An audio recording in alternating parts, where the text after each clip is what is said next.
Welcome to Techmeme's latest news update.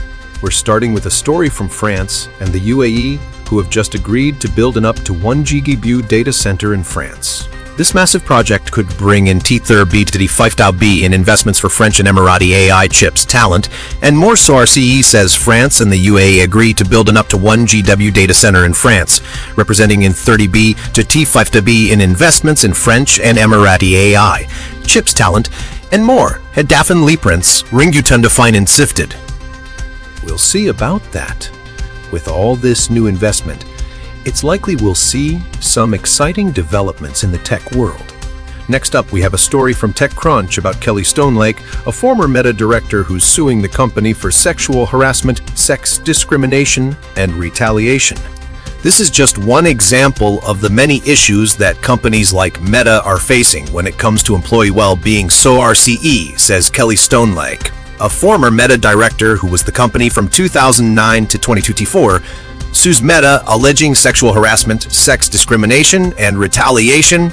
TechCrunch. Amazon is expecting its capex to jump to the 100B in 2025, largely driven by AI. This is a significant increase from last year's 30B, and it's being called a once-in-a-lifetime opportunity by Andy Jassy. He says Amazon expects to boost its capex to the 100B in 2025, largely driven by AI, and up from 248 30B in what Andy Jassy calls next week could see the unveiling of Apple's long-awaited overhaul of the iPhone SE.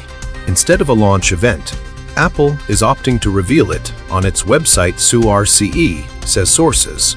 Apple plans to unveil its long-awaited overhaul of the iPhone SE as early as next week, opting to reveal it on its website instead of at a launch event, so Mark Gurman defined Bloomberg. A firm has reported some impressive numbers for Q2. Revenue is up 47% UI to $866M. GMV is up 35% UI to the R10. And active consumers are up 23% UI to 21. So RCE says a firm reports Q2 revenue up 47% UI to 1066M. Vez died other 7M est. GMV up 35% UI to R10. 1B. And active consumers up 23% UI to 20 FUM. AFRM jumps percentile after hours. Mackenzie Sigalasun defined CNBC.